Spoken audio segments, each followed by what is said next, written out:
KTO Radio présente À haute voix, la lecture intégrale des œuvres spirituelles majeures. Aujourd'hui, Thérèse d'Avila, Le Château de l'âme.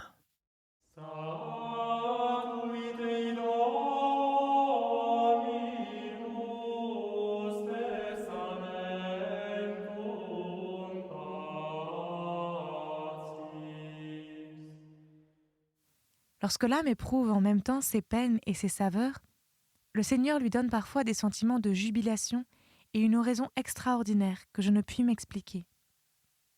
Je vous en parle ici, dans le cas où il vous accorderait cette faveur, afin que vous lui en rendiez les plus vives actions de grâce et que vous sachiez que c'est une chose qui arrive. Cette faveur consiste, à mon avis, dans une union intime des puissances. Notre Seigneur leur laisse ainsi qu'aux sens la liberté de pouvoir goûter cette joie, mais sans qu'elles puissent comprendre la nature de cette joie, ni la manière dont elles la goûtent. Cela semble de l'arabe, et cependant, il en est vraiment ainsi. L'âme éprouve une telle joie qu'elle voudrait n'être pas seule à la posséder, mais en parler à tout le monde, afin qu'on l'aide à louer notre Seigneur, car tel est le but où la portent toutes ses aspirations. Oh, que de fêtes, que de démonstrations elle ferait, si elle le pouvait, pour que tout le monde comprît sa joie. Il semble qu'elle s'est retrouvée elle-même et que, comme le père de l'enfant prodigue, elle voudrait convier tout le monde à célébrer avec elle des fêtes solennelles en considérant quel est son état, car elle ne saurait douter qu'elle est en sûreté, du moins pour le moment. Quant à moi, je trouve qu'elle a raison. En effet, une telle joie intérieure, qui part du plus profond de l'âme, qui est accompagnée de tant de paix et qui n'aspire qu'à glorifier Dieu, ne saurait venir du démon. C'est beaucoup qu'au milieu de ces transports de jubilation excessive, elle puisse garder le silence et cacher ses sentiments. Mais ce n'est pas une petite peine pour elle. Voilà ce que devait éprouver saint François quand, alors qu'il jetait de grands cris au milieu de la campagne, il rencontra des voleurs et leur dit qu'il était le héros du grand roi. Voilà ce qu'ont dû éprouver d'autres saints qui s'en allaient dans les déserts afin de pouvoir, comme saint François, chanter bien haut les louanges de leur Dieu. J'en ai connu un, et je crois qu'il l'était, si j'en juge par son genre de vie. Il s'appelait le père Pierre d'Alcantara. Il faisait de même, et ceux qui ont pu l'entendre quelquefois le considéraient comme un fou. Oh, quelle bonne folie que celle-là, mes sœurs! Plaise à Dieu de nous la donner à toutes. Quelle grâce il vous a faite en vous plaçant dans un asile où, s'il vous accorde cette folie dont je parle et que vous la manifestiez, vous ne trouverez que des encouragements et non des blâmes. Il en eût été tout autrement dans le monde où de tels accents sont si rares que je ne m'étonne pas qu'on les critique. Ô malheureux temps que le nôtre! Ô misérable vie que la vie présente! Heureuses les âmes qui ont le sort si fortuné de vivre séparées du monde. C'est parfois, mes sœurs, une joie particulière pour moi de voir, quand nous sommes réunis, quelle jubilation intérieure vous possédez, et quelle louange vous vous stimulez à rendre à notre Seigneur pour le bonheur que vous avez d'habiter ce monastère. On voit clairement que vos louanges jaillissent du plus intime de votre âme.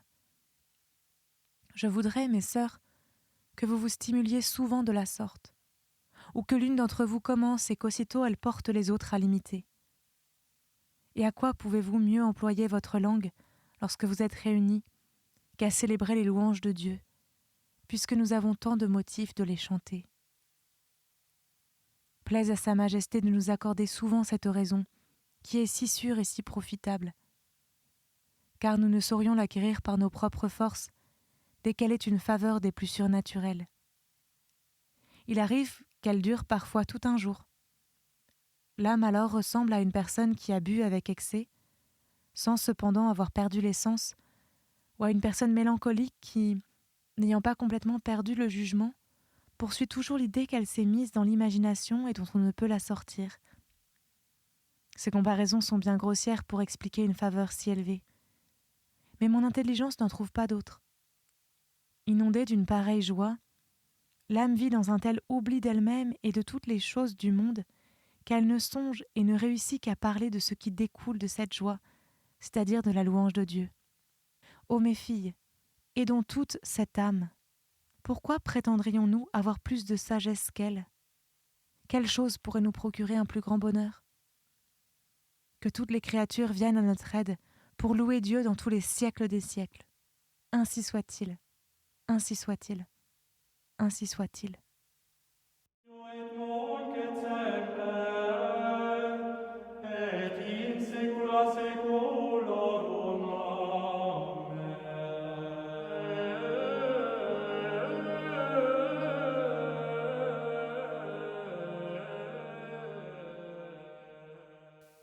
Chapitre 7. Elle montre quelle peine éprouvent de leurs péchés les âmes auxquelles Dieu accorde les grâces dont il a été parlé. Elle expose dans quelle grande erreur on se trouve quand on ne s'exerce pas, si élevé qu'on soit en spiritualité, à se rappeler l'humanité de notre Seigneur et Sauveur, Jésus-Christ, sa très sainte passion et sa vie, comme aussi sa glorieuse mère et les saints. Cette doctrine est très profitable. Vous vous imaginerez, mes sœurs, que les âmes auxquelles notre Seigneur se communique d'une manière si particulière sont déjà tellement assurées de jouir de lui pour toujours qu'elles n'ont plus de motif de craindre ni de pleurer leurs péchés. Du moins, les âmes qui n'auraient pas reçu ces faveurs pourront le penser, car si elles ont été gratifiées de ces grâces qui viennent de Dieu, elles constateront la vérité de ce que je vais dire. Une telle sécurité serait une très grave illusion. La douleur des péchés commis croît en effet d'autant plus dans une âme qu'elle reçoit davantage de notre Dieu. Une chose certaine pour moi, c'est que, jusqu'à ce que nous soyons arrivés là où rien ne pourra plus nous donner de peine, cette douleur ne cessera pas. Elle se fait sentir parfois plus ou moins, j'en conviens, et sous différentes formes. Ainsi, l'âme arrivée à cet état ne considère point le châtiment qu'elle doit subir pour ses péchés, mais cette noire ingratitude qu'elle a eue envers celui à qui elle est si redevable et qui mérite tant d'être glorifié. En effet, parmi ces magnificences qui lui sont communiquées, celle qu'elle comprend le mieux est celle de la grandeur de Dieu. Elle est épouvantée d'avoir eu tant de témérité. Elle gémit de son peu de respect envers lui. Elle voit qu'elle est tombée dans une folie tellement étrange qu'elle ne cesse jamais de la déplorer quand elle considère qu'elle a préféré des objets civils à une si haute majesté. Ce souvenir lui revient beaucoup plus souvent que celui des faveurs qu'elle reçoit. Car ces faveurs si précieuses, comme nous l'avons vu, ainsi que celles dont nous parlerons encore, lui semblent comme apportées par un grand fleuve à certaines époques. Ses péchés, au contraire, reviennent sans cesse, comme un bourbier infect, agiter sa mémoire, ce qui est pour elle une croix très pesante. Je connais une personne qui désirait la mort non seulement pour voir Dieu, mais encore pour ne plus éprouver la peine si constante de lui avoir montré tant d'ingratitude, quand elle en avait toujours été comblée de tant de faveurs et devait en recevoir tant d'autres. Il lui semblait qu'aucune créature n'avait commis autant d'iniquité qu'elle, et elle était persuadée qu'on ne trouverait aucune personne à qui Dieu eût montré tant de patience et accordé tant de faveurs. Quant à la crainte de l'enfer, les personnes parvenues à cet état ne l'ont point. Il est vrai, la crainte de perdre Dieu leur cause parfois les angoisses les plus vives, mais c'est rare. Toute leur crainte est d'être abandonnées de Dieu, de l'offenser alors, et de se voir dans l'état si misérable où elles se sont trouvées durant quelque temps. Elles ne se préoccupent nullement de leur peine ou de leur gloire dans l'autre vie. Si elles désirent être délivrées promptement du purgatoire, c'est beaucoup plus pour n'être pas éloignées de Dieu le temps qu'elles y seront que pour fuir les châtiments qu'elles y endureront. Quelque favorisée de Dieu que soit une âme, je ne la croirais pas en sécurité si elle oubliait le triste état où elle a vécu quelque temps. Bien que ce souvenir lui soit pénible, il lui est profitable sous beaucoup de rapports. C'est peut-être parce que j'ai été si infidèle que je le crois ainsi. Telle doit être la raison pour laquelle le souvenir de mes fautes est toujours présent à mes mémoires. Quant à celles qui ont été toujours bonnes, elles n'auront rien de pénible à se reprocher, bien qu'il y ait toujours des manquements tant que nous nous trouvons dans ce corps mortel. Cette peine ne trouve aucun adoucissement dans la pensée que notre Seigneur a déjà pardonné nos péchés et les a oubliés. Elle augmente, au contraire, à la vue de sa bonté si grande et des faveurs qu'il accorde à une âme qui n'a mérité que l'enfer. À mon avis, cette pensée dut causer un cruel martyre à Saint-Pierre et à la Madeleine. Comme leur amour pour Dieu était si vif, qu'ils avaient reçu de lui tant de grâce et qu'ils comprenaient sa grandeur et sa majesté, leur douleur au souvenir des fautes passées dut être excessive et accompagnée de la plus profonde tendresse de sentiment. Vous vous imaginerez peut-être encore que l'âme qui jouit de ces hautes faveurs ne peut plus méditer les mystères de la très sainte humanité de notre Seigneur Jésus-Christ, parce qu'elle ne s'applique plus qu'à aimer. J'ai déjà parlé longuement de ce sujet dans un autre endroit. On a critiqué, il est vrai, ma manière de voir. On m'a déclaré que je ne comprenais pas la question. Ce sont là, disait-on, des voies par lesquelles le Seigneur lui-même dirige les âmes, et il est mieux pour celles qui ont franchi les premiers degrés de la vie spirituelle de s'occuper des choses de la divinité et de fuir les corporels. Mais on ne me fera jamais dire que c'est là un bon chemin. Il peut se faire que je me trompe, comme aussi que nous disions tous au fond la même chose. Toutefois, j'ai reconnu moi-même que le démon voulait m'égarer par cette voie. Après une telle expérience, je voudrais vous rappeler ici ce que je vous ai déjà dit plusieurs fois sur ce point, afin que vous vous teniez bien sur vos gardes. Remarquez ce que j'ose même vous dire. Ne croyez point celui qui vous tiendrait un autre langage. Je m'efforcerai d'être plus clair que je ne l'ai été dans un autre écrit. Car si celui qui avait promis de parler sur ce sujet l'avait expliqué plus longuement, peut-être aurait-il dit juste.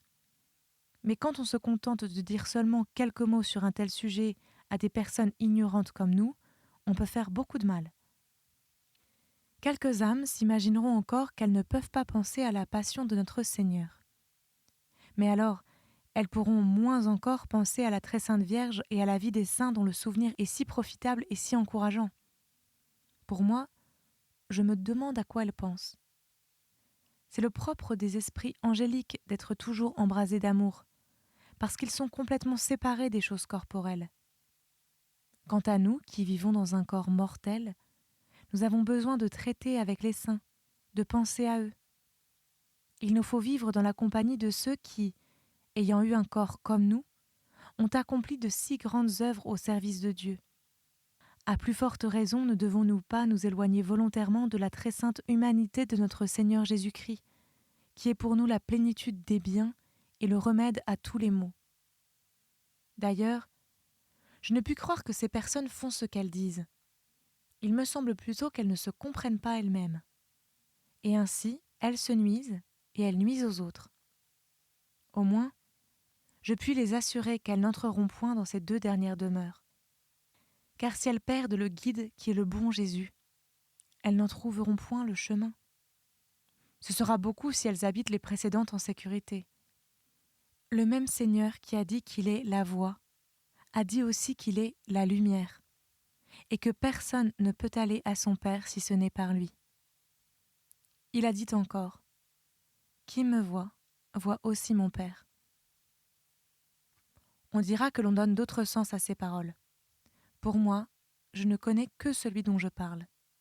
C'est celui-là que mon âme a toujours regardé comme le véritable, et elle s'est très bien trouvée de l'avoir suivi.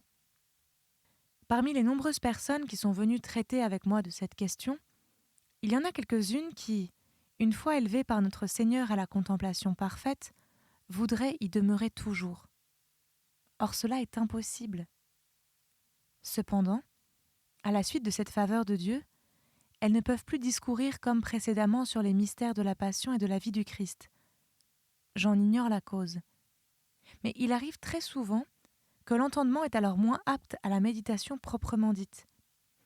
Le motif, à mon avis, vient de ce que, comme le but de la méditation est de chercher Dieu, l'âme qui l'a une fois trouvé, et qui est habituée à le trouver de nouveau par un effort de la volonté, ne veut plus se fatiguer à le chercher à l'aide de l'entendement. Il me semble, en outre, que, la volonté étant déjà enflammée, cette puissance généreuse voudrait, si elle le pouvait, se passer du concours de l'autre. Ce n'est pas mal, Mais cela lui sera impossible, surtout tant qu'elle ne sera pas arrivée à ses dernières demeures. De plus, elle y perdra le temps, parce que très souvent elle a besoin du secours de l'entendement pour s'enflammer. Remarquez bien ce point, mes sœurs, il est très important. Voilà pourquoi je veux vous l'expliquer davantage. Ce que l'âme désire, c'est de s'occuper tout entière à aimer, et de ne pas faire autre chose. Mais elle aura beau le vouloir, elle n'y réussira pas. Car, bien que la volonté ne soit pas morte, le feu dont elle brûle d'ordinaire est amorti, et il faut que quelqu'un le souffle pour qu'il répande sa chaleur.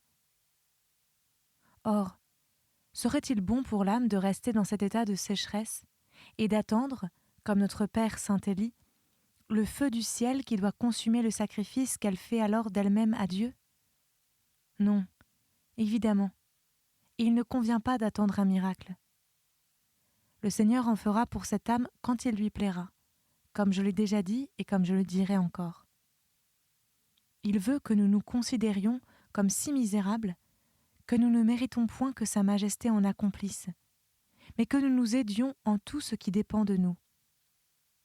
Pour moi, je suis persuadée que telles doivent être nos dispositions jusqu'à la mort, quelque parfaite que soit notre oraison.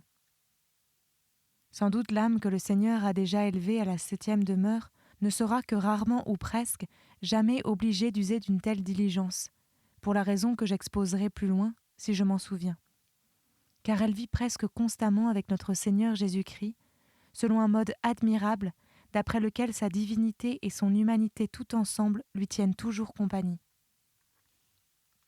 Ainsi donc, quand ce feu dont nous avons parlé n'est pas allumé dans la volonté, et que l'on ne sent pas Dieu présent, il faut le chercher.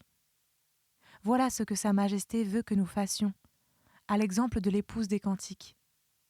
Nous devons, comme saint Augustin le dit, je crois, dans ses méditations ou ses confessions, demander aux créatures quel est celui qui les a faites.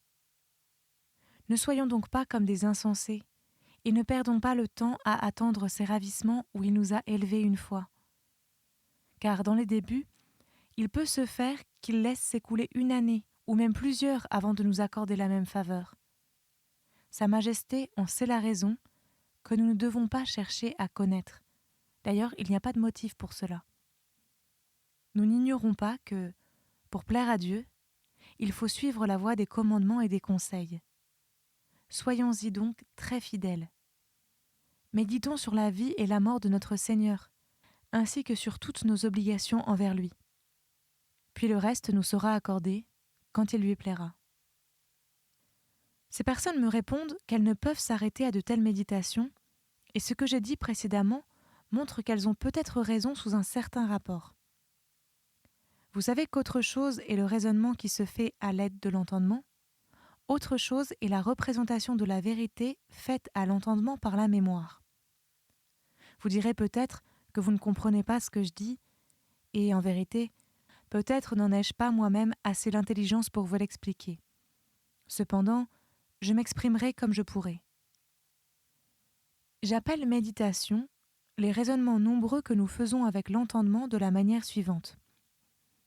Nous commençons à songer à la faveur que Dieu nous a accordée en nous donnant son Fils unique, et sans nous arrêter là, nous passons à tous les mystères de sa glorieuse vie. Ou bien, nous commençons à méditer sur la prière de notre Seigneur au Jardin des Oliviers, et sans nous y fixer, l'entendement continue à suivre le Sauveur jusqu'à ce qu'il le considère cloué à la croix. Ou bien nous prenons un point particulier de la Passion, par exemple la prise du Sauveur, et réfléchissant sur ce mystère, nous considérons dans le détail tout ce qui peut frapper notre intelligence et notre cœur, comme la trahison de Judas, la fuite des apôtres et les autres circonstances. Cette oraison est admirable et très méritoire. Quant à cette oraison, les âmes élevées par Dieu aux choses surnaturelles et à la contemplation parfaite déclarent à bon droit qu'elles ne peuvent s'y livrer. Comme je l'ai déjà dit, j'en ignore le motif, mais elles ne pourront presque jamais la faire. Toutefois, elles auraient tort de dire qu'elles ne peuvent s'arrêter à ces mystères, ni les avoir souvent présents à l'esprit, surtout lorsque l'Église catholique les célèbre. Il n'est pas possible que l'âme, après tant de faveurs reçues de Dieu, perdent le souvenir de marques d'amour si précieuses, qui sont en effet comme de vives étincelles bien capables de l'embraser davantage encore dans son amour pour notre Seigneur. Ces personnes ne doivent pas se comprendre elles-mêmes. Elles considèrent, en effet, ces mystères d'une manière plus parfaite. Elles les ont tellement à l'esprit et imprimés dans la mémoire que la simple vue du Sauveur prosterné au jardin des Oliviers et répandant une épouvantable sueur suffit pour les entretenir non seulement 1 heure, mais plusieurs jours. Elles voient qui il est et combien nous avons été ingrats après toutes les souffrances qu'il a endurées. Leur volonté alors, bien que n'ayant pas de tendresse sensible, s'applique aussitôt à désirer glorifier quelque peu une telle miséricorde, souffrir quelque chose pour celui qui a tant souffert, et autres choses semblables dont elles occupent la mémoire et l'entendement. Tel est, à mon avis, le motif pour lequel elles ne peuvent s'appliquer à discourir davantage sur la passion. Et cela leur fait croire qu'elles ne peuvent y penser. Si elles n'y pensent pas, il est bon qu'elles s'efforcent de le faire. Car, je le sais, l'oraison la plus sublime ne les en empêchera point, et je ne saurais trouver bon que l'on ne s'y applique pas souvent. Que le Seigneur veuille alors la faire entrer dans l'extase, à la bonne heure. D'ailleurs, ne le voudrait-elle pas, il l'obligerait à abandonner l'exercice auquel elle est occupée. Je regarde comme absolument certain que cette façon de procéder, au lieu d'être un obstacle à l'âme, la prépare au contraire beaucoup à recevoir toutes sortes de biens. Ce qui lui serait nuisible, ce serait une sérieuse application à la méditation de discours dont j'ai parlé au début. Car, à mon avis, l'âme parvenue à un état plus élevé en est incapable. Je puis me tromper en cela. Dieu, en effet, conduit les âmes par des voies différentes. Mais on ne doit pas condamner ceux qui ne peuvent suivre ce chemin, ni les juger incapables de jouir de ces faveurs si précieuses qui sont renfermées dans les mystères de notre trésor Jésus-Christ. Personne, quelque spirituel que vous le supposiez, ne me fera croire que ce serait bien. Il y a certains principes, et même certains moyens en faveur chez quelques âmes. Dès qu'elles arrivent à l'oraison de quiétude et savourent les délices et les goûts que le Seigneur y donne, elles s'imaginent qu'il est très important de demeurer toujours dans cette jouissance. Qu'elles veuillent bien m'en croire, et ne pas se laisser tant absorber, comme je l'ai dit dans un autre endroit. La vie est longue, et les épreuves y sont nombreuses. Nous avons besoin de jeter les yeux sur le Christ, notre modèle, pour voir comment il les a endurés, et de considérer même ses apôtres et les saints, afin de pouvoir, comme eux, les supporter avec perfection. C'est une trop bonne compagnie que celle du bon Jésus, pour que nous nous séparions de lui. J'en dis autant de celle de sa très sainte mère. Il a pour très agréable que nous compatissions à ses peines, alors même que nous laisserions parfois de côté notre propre contentement et notre satisfaction personnelle. Cette conduite est d'autant plus nécessaire que les délices de l'oraison ne sont pas tellement fréquentes qu'il n'y ait du temps pour tout. Pour moi, j'en considérerais comme suspect l'état d'une âme qui me déclarerait qu'elle est toujours dans les délices et qu'elle ne peut jamais faire ce que j'ai dit. Croyez-le d'eux-mêmes. Ne négligez aucun effort pour sortir d'une telle illusion et d'une pareille ivresse. Si vos efforts n'y suffisent pas, prévenez la prieure, afin qu'elle vous donne un office où vous aurez tant d'occupations que vous sortiez de ce danger. Car s'il durait longtemps, il serait très grave, au moins pour l'esprit et pour la tête. Je crois avoir suffisamment expliqué l'importance qu'il y a, quelque spirituel que l'on soit d'ailleurs, à ne pas fuir les choses corporelles au point de nous imaginer que même la très sainte humanité de notre Seigneur nous fait tort. On allègue, il est vrai, cette parole que le Seigneur adressa à ses disciples. « Il vous est expédient que je m'en aille. » Pour moi, je ne puis souffrir qu'on fasse cette objection. Ah, certes, le Sauveur n'a pas dit cette parole à sa très sainte mère, parce qu'elle était ferme dans la foi. Elle savait qu'il était Dieu et homme tout ensemble. Et, bien qu'elle lui portât plus d'amour qu'eux, elle y mettait tant de perfection que la vue de la sainte humanité lui servait encore de stimulant. Les apôtres ne devaient pas être alors aussi fermes dans la foi qu'ils le furent plus tard, et que nous devons l'être nous-mêmes maintenant. Je vous l'assure, mes filles, je regarde comme dangereux de considérer comme un obstacle à notre perfection la sainte humanité de notre Seigneur. Le démon pourrait nous amener par là jusqu'à nous faire perdre la dévotion envers le Saint-Sacrement. L'illusion où je me suis trouvée n'arriva pas, à mon avis, aussi loin. Mais je ne prenais plus de plaisir à penser si longtemps à notre Seigneur Jésus-Christ. Je m'entretenais dans cette ivresse en attendant le retour des délices dont j'avais joui. Mais je vis clairement que cette voie n'était pas bonne.